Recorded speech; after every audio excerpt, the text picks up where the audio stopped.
Everyone, welcome to another episode from Pro Engineering. In this video, we are going to install a back window in the Project F150. Now the thing is, the stock back window is very dark, obviously tinted.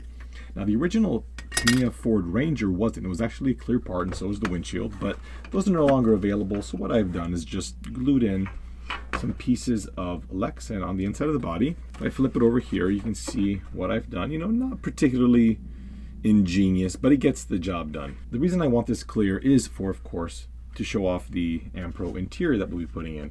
Obviously, this particular interior is quite old and crusty to match. Well, I probably shouldn't have to explain myself here. The thing is, the back window was a little trickier because the back window also shares this part right here with the body. This is supposed to be painted body color.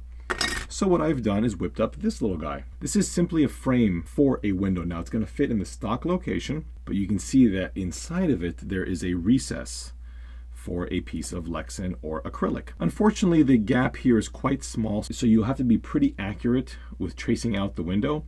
But what I would do is simply put this face down on the piece of acrylic, and here's my sheet right here. Put it face down, use a marker to mark out the basic shape, and just cut slightly larger, so let's do that.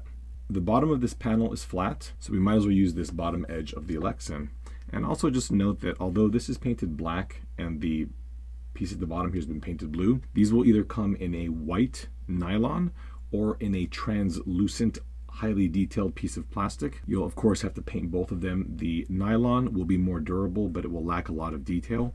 If you opt for, like this one here, the ultra detail, you'll have this very pronounced ridge, which on the real truck is a piece of aluminum trim. So we're going to go ahead and just lay this on its face like that, and just come in with the Sharpie, just like so. I'll mark the bottom too, just in case. It's pretty close. Okay, a little crooked, but I think we can work with this. So go ahead and cut this out. And remember that you're not going to be able to cut this out with an X-Acto knife. You have to use some Lexan cutters or some scissors. If you use an X-Acto knife, you'll have to cut both sides because this Lexan has a protective film. That's why it's translucent and not transparent. So go ahead and cut this out, and err on the side of being too large because you can always trim it back. Right, so the back window is now installed. Gluing it is going to be a little bit tricky. You don't want to use super glue because that's going to cause bloom or that white fogginess to appear.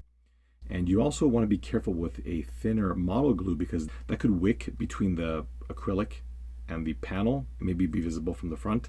So what I'm going to do is use a little bit of hot glue, and using a flat tip screwdriver, apply it in a few small areas. I don't want to apply it directly because it'll be incredibly messy. Remember to peel off the protective layer on both sides.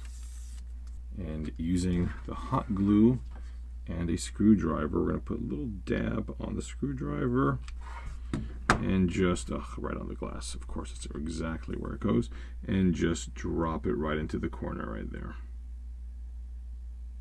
Just go ahead and do that along the entire thing. All right, let's try and get all these ridiculous strings off. And when you're done, you should have a back window that looks awful. Don't worry, we can scrape all this off with a knife as soon as it dries. You can see that some of the glue has gotten on the glass, but do not try and take it off when the glue is hot because it'll just smudge it and make it impossible to get off.